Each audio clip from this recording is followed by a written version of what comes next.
I don't know what to expect. Cross your fingers. It could be really bad. So 6 weeks have passed since we have been in the house, just arrived last night, have done a brief canvass of the state of affairs here, and there's good news and there's bad news. The good news is that the house is still standing. So maybe we should rewind a little bit. I'm Shannon Makes, and last summer I purchased a dilapidated Victorian-era duplex, rescuing it from demolition by the local big box developer, and we spent a couple months assessing the state of the house, starting to empty it out and get it clean and livable, and that visit culminated in me doing a quick and dirty renovation makeover of one bedroom so that we could have somewhere clean and comfortable to sleep while renovating the rest of the house. But then we had to leave for several weeks because we travel for a living. We're circus artists and we're often on the road making money to then pour back into this house. Now, if you've been following along with the whole house journey, you already know all of this, so thank you so much for your patience. What you don't know, however, because I was in such a rush I didn't document it, was how I left the house while we were on contract. Because we'd been dealing with some mold issues, as you've seen, and as I'll get into more later, and I'd gotten my hands on as many box fans as I could get at the local store, and I basically just spread them all out throughout the basement, trying to get as much coverage as possible to circulate and dry the air, and then left them running for the entire time that we were gone. RIP my energy bill. So I turned on all the fans, closed up the house, locked up the doors and windows, and left it for 6 weeks. And this video picks up on the first day back in the house after that break. The good news is that the house is still standing and that the sub pump has not quit on us. So the basement, generally speaking, good news. Sub pump still working. All 4 fans that I left running for the past 6 weeks while we weren't here are also still running. And actually there are even sections of the basement floor that are dry, like literally dry. There's like dark wet mud and then there's light dry mud. So that was a very fun discovery. The bad news is that it has been a very wet, very humid summer, especially here in Nova Scotia, and the whole house has been closed up without any moving air for 6 weeks. So what does, not moving static air, hot, humid conditions, what does that mean? Mold. So not great, the mold situation. As we know, there was some mold down in this area over here. It's still there, and it's slightly worse than it was before. Plus we now have an even more worse mold smell in the entryway, and that's due to that whole situation with missing gutters and just rain dumping right in the entryway of that section of the house. So that whole room, which was already kind of smelling a bit moldy, it's now really moldy. So the main purpose of the trip down here was to get the heating in. And that's definitely going to help in general with the mold, because dry air, it's going to just take the humidity out of the air if we can heat it up. That's one step, but also we're like, okay, we probably have to tackle the gutter situation as well. So that's gonna be kind of today's task. Quick reminder on why we need to change the heating. I highly recommend looking back at the previous episodes. I answer many of these questions in previous videos, but the nutshell version, pretty much the main reason that I was able to afford this house was because the pipes had frozen in a previous winter, causing all of those gorgeous antique cast iron radiators to violently explode, sending black sludge all over the walls and floors of every single room in the house, and also rendering the whole heating system unusable. So we needed to get a new heating system in, and we needed to do it before winter hit. Now this was filmed in early September, and Phil and I had fall and winter contracts that would once again take us on the road, so our time at the house was really limited. We had basically 10 days at the house before we had to leave again, so winter felt like it was fast approaching. We have contacted our plumber, and we're waiting for him to get back to us to help us with some of the heating stuff that's going on. So in the meantime, we're gonna try and make an impromptu gutter situation, and maybe if we're feeling super ambitious, we might even install a very makeshift French drain just as an attempt to shuttle all of the water away from the house for the time being, because if the basement can dry out and the house can dry out, that's really going to help the mold situation. Also, did I mention that we might get a hurricane here at the end of the week? So that could just bring a whole load more water. Fun. So yeah, we're gonna go take some measurements for the gutter, see how much we need.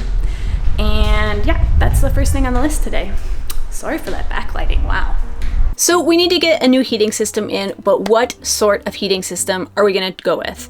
There are obviously many to choose from, and I know for a fact that everybody here will have different opinions on what is best, what they would do, but let me tell you what we chose to do, and then later I'll get into why we chose it. And remember, it's done, it's in the past, so you can't change my mind.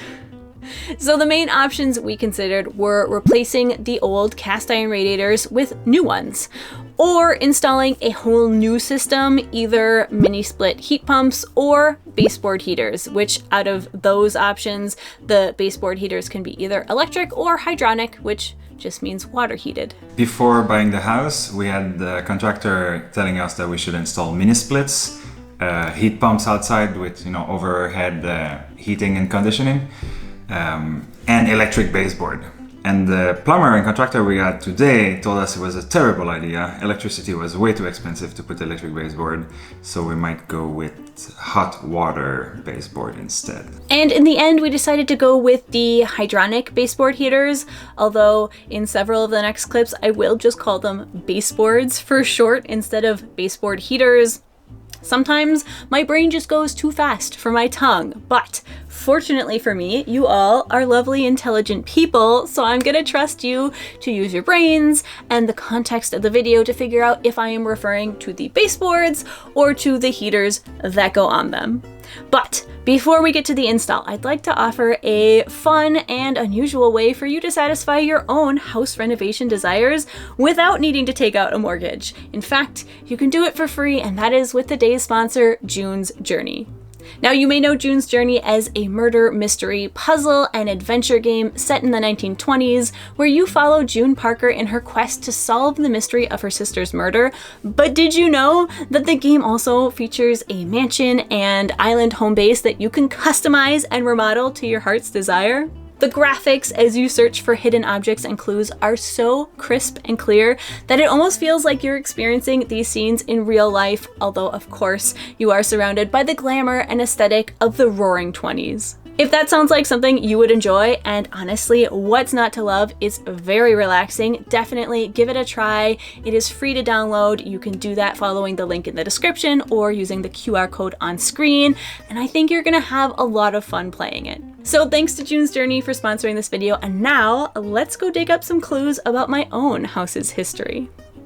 So a slight change in plans because our plumber was actually available almost instantly, and he has already come by the house and spent quite a while with us, sort of walking us through the process, a little bit more step by step about what exactly we need to be doing to get rolling on installing these baseboards. So Phil is actually already on his way to the plumbing supply shop with a list. We walked through the house, decided what sizes we wanted for each room. So he is going to be going and getting all the supplies, the baseboards, all the packs, everything we need for that. We already have the tool to install the packs, but other than that, he's going to be getting pretty much everything. So I just arrived at MCO, which is the local bulk where the plumbers come to buy their stuff shop.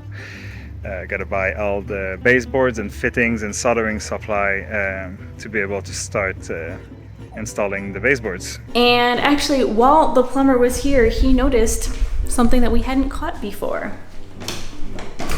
He noticed that this wall here, which is the wall right above this area where we've been having all the trouble with the mold coming through the flooring, this wall here, there's a section of it right here that's actually wet, like wet to the touch, not just humid, literally wet. So that's not great. And I think that while Phil is out getting all the plumbing supplies, I'm actually going to open this wall up and see what the heck is going on here. It could be very not good, not sure. So yeah, let's see if I can figure out what's going on.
interesting experience. It seems like the moisture is basically contained in pretty much the outer layer of wallpaper, and it hasn't actually made its way through to the plaster. So maybe it is just really absorbing all the moisture in the air, because I punched several holes in the plaster here and it all seems to be quite dry and crumbly, and it has lost its keys in some places. Like you can see that's pulling away from the lath underneath, but the lath is in good shape. I see no mold. Plaster seems quite dry. I think it's just the wallpaper soaking up a lot of the water and humidity in the air. Another interesting discovery is that I do think I can actually see some original wallpaper back here behind these layers. So it looks like we've got this kind of more modern, flowery, light print wallpaper, and then behind that a layer or two of paint, and then behind that some more wallpaper. Don't know how old that wallpaper is, but the other fun thing is that because the wall is a little bit humid, I've been able to get a little bit of the paint layers off fairly easily by just kind of lightly scraping at it. However, before I proceed any further, I do remember that my lead paint tests that I ordered when I was here last time, I did order several lead tests because it was Amazon, so it was the same price for 60 as it was for 15. They finally arrived. They were waiting for me. So I think let's go get those, test this paint, see if there's lead in it, and if there's not, maybe I'll poke a little bit and see if I can reveal some more of this old wallpaper. Still a mystery what's going on with this moisture though. Have no idea where it's coming from, but it must be from underneath because it's not in the walls.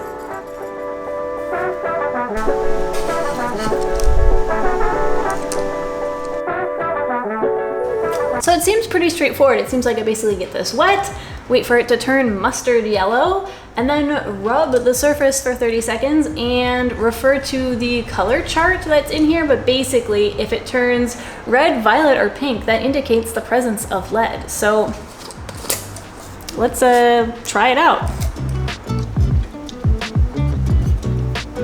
Alrighty. I don't know. Doesn't seem to have changed colors at all. I'm a little bit thrown off by the fact that this thing started off mustard yellow, where here it seems to say it's gonna turn mustard yellow and then you should use it. I'm not entirely sure. Observed swab tip for color change. Please refer to color bar on label. Okay, well, it's supposed to be that color and it's definitely not. So I think we're good.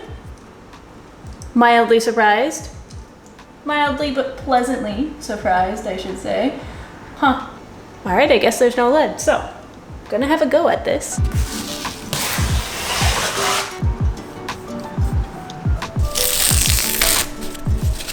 Now, I know some of you will be really sad to see this wallpaper go. I feel like I do get lots of compliments on it in the comments section, but while it is probably in the best shape of all the wallpapers in the house, it is still not in good condition.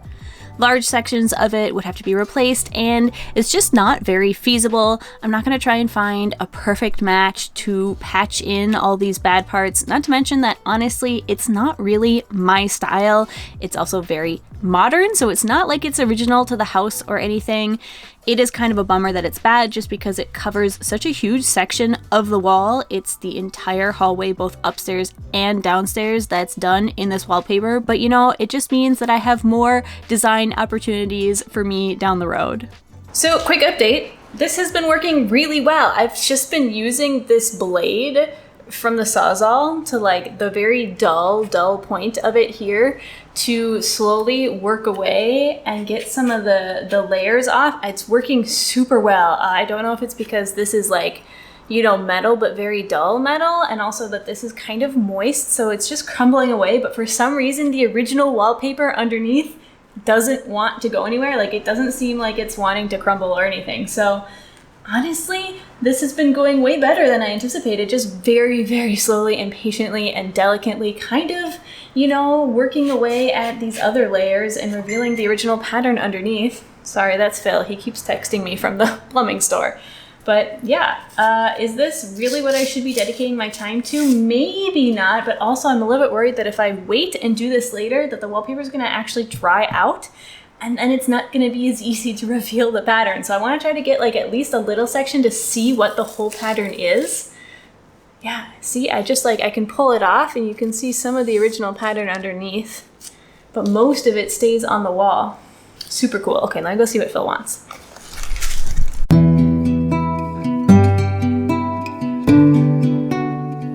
The more of this pattern that I discover, oh wow.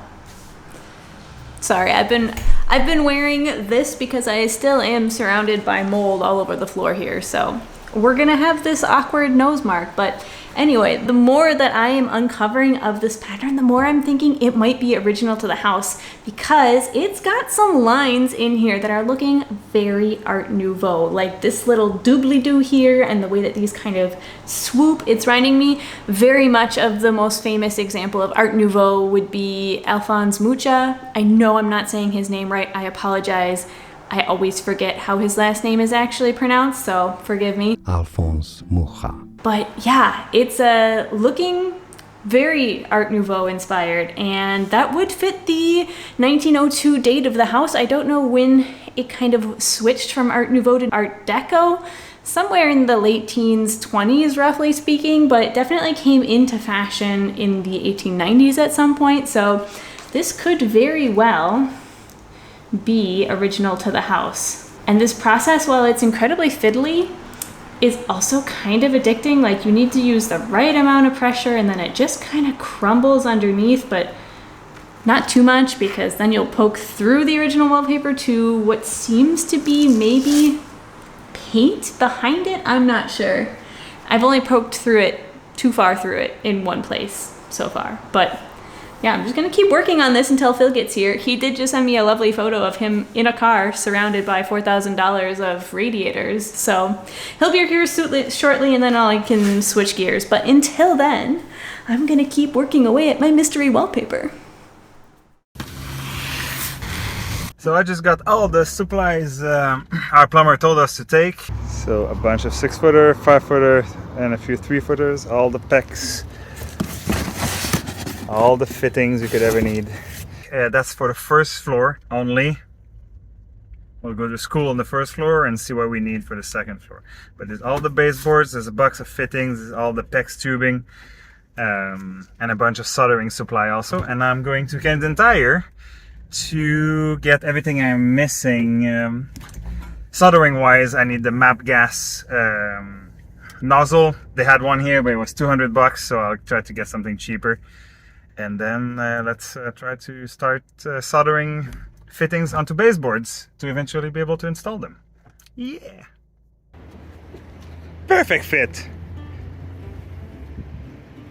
Okay, so I said I would explain our reasoning behind the heating decisions, and that is what I'm here to do. So, mini splits are all the rage lately, and with good reason, because they're quite useful in many households. The main reason we were considering them is that they are pretty efficient and they do both heating and cooling. Sounds pretty neat, right? Well, not so neat for me personally, and there's actually a lot of reasons that we didn't go with these. First of all, they're not great for closed concept houses, or as one of you so aptly called it, cozy concept. They really make the most sense for modern, open concept houses where you don't have to have so many individual room units or heads. Here in our house, where each room is essentially completely closed off from the next one, we'd have to put a head in every room, which is both very expensive, but it would also feel just very invasive to the house to install all of these heads and run the piping for it everywhere. Plus, like, let's just be honest, I absolutely hate the way they look. In order to work properly, they need to be installed in the middle of a wall. They can't be obfuscated or obstructed in any way, but like, I bought this house because of its gorgeous architecture and charm, and I really couldn't stand the thought of having to put one of these very, to me, ugly modern units in the middle of the wall in each and every single room. It was literally keeping me up at night. So, mini splits? Just not for me. Honestly, I was not in love with the mini split idea to begin with. I hated that concept. Me either. I think it looks like butt, does not go at all with the feel of the house. Also, I forgot to mention this in any of the previous videos, but it gets so cold here in Canada that insurance companies do not allow mini splits to be your only form of heating in your house. The extreme temperatures that we get here reduce the system's capacity to function efficiently. So basically, the colder it gets, the less efficiently the system can pump out heat and warm your house. And so the insurance companies here, sometimes they don't even accept heat pumps as the primary source. Usually they do, but they always insist that you need a backup heat source, basically baseboard heaters, which means we'd be left having to install a secondary form of heating anyways. So the heat pumps are out, and I am not sad to see them go.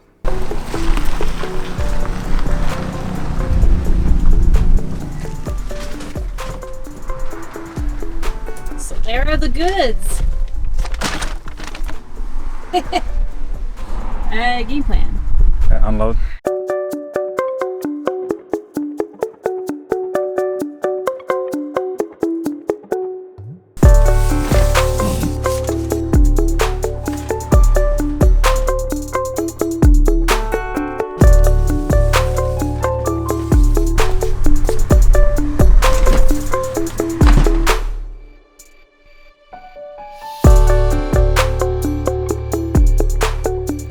Tell you how to do it for a fast and easy installation.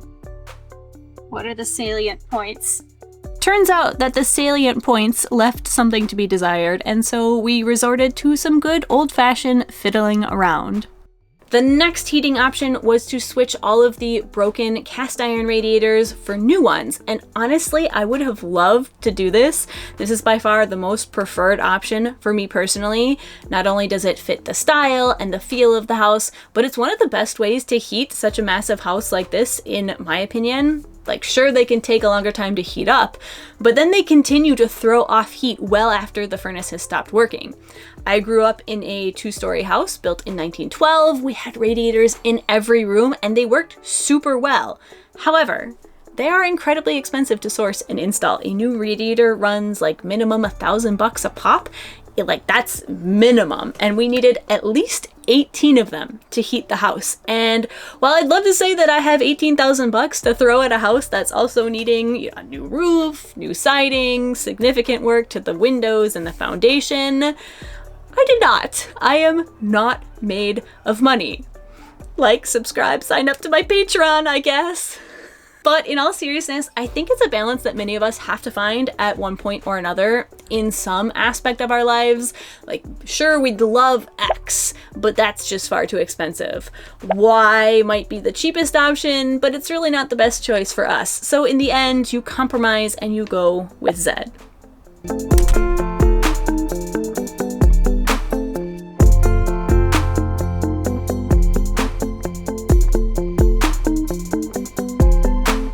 Next, we rounded out our education with some good old YouTube University. YouTube University?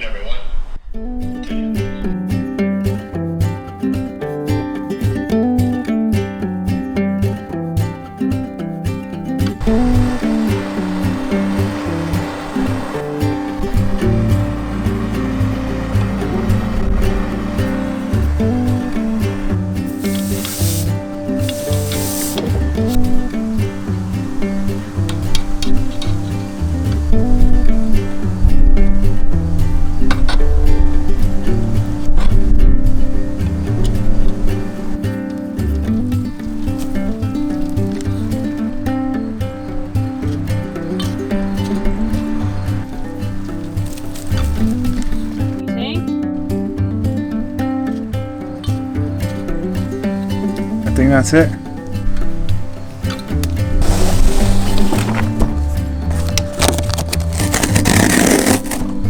So if the mini splits were out and the cast iron radiators weren't financially feasible, what did that leave us with? Obviously, as you've seen by now, it's baseboard heaters. Now, I'm not gonna lie, I still don't love the look of these, but I do think they look better than the mini splits. You know, they sit down on the bottom of the wall next to the floor, so they're a bit less visible. They don't draw your eye instantly. They blend in a bit better with the baseboards, but more importantly, or Equally importantly, they were a very affordable and available option compared to the cast iron radiators. And they were really easy to install too. So that is ultimately what we went with. Do I love it? No. Do I think it's the perfect solution? Also, no, but it is what we needed to do in our specific situation. And then of course we went with the hydronic or water-powered baseboards. Water-powered? Water-heated baseboard units over the electric ones, just because they're more efficient and they cost significantly less. So you can kind of see here that the baseboard heaters are essentially just a copper tube covered in several of these thin metal fins, and they help to translate the heat from the water flowing through the copper tube into the air of the room, not dissimilar to the way that the original cast iron radiators worked. What we're puzzling our way through here is learning how to solder the copper elbows onto the main tube. That's those 90-degree angles that you see. And then also soldering on the metal adapters. Those are the silverish ones. And those are what will allow us to connect the copper piping with the plastic PEX tubing.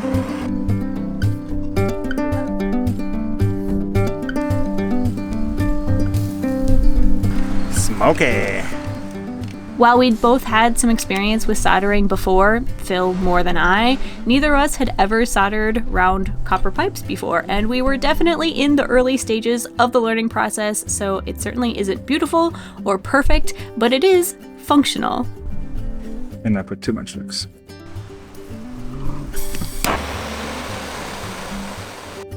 Right away, one of the problems that we noticed quite early on, and this continued to be a problem throughout the entire house install, was that some of the fittings were very, very tight, almost as if the tolerances had been miscalculated or the pipe was bent out of shape. And we did try Googling this problem. We didn't really find anything about it online, so if somebody out there watching this is a plumber and you happen to know what causes this, or perhaps more importantly, how to fix it, please be sure to let me know in the comments down below. Oh, is it gonna be another sticky one? I don't know whose fault it is. So. I wonder if sanding down the outside would help in that case. Mm.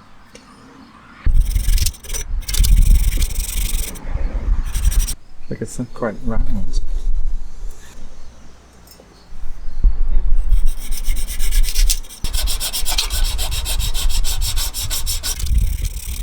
I think I just take 2 duds in a row and it's this fault, but Seems very unlikely. it wants to go like this. It's like it's loose like this and tight like this.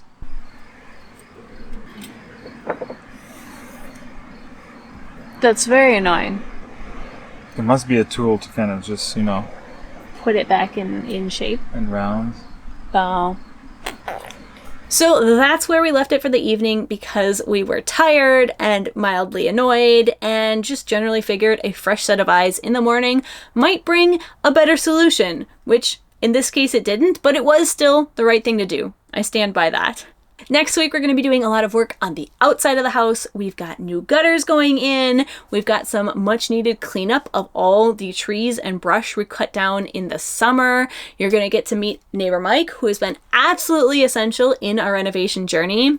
It's going to be good times. Thanks once again to June's Journey for sponsoring this video, and remember to download the game using the link below or the QR code on screen. Let's talk about flux. Let's talk about flux. Flux me, baby, one more time. Okay. One flux.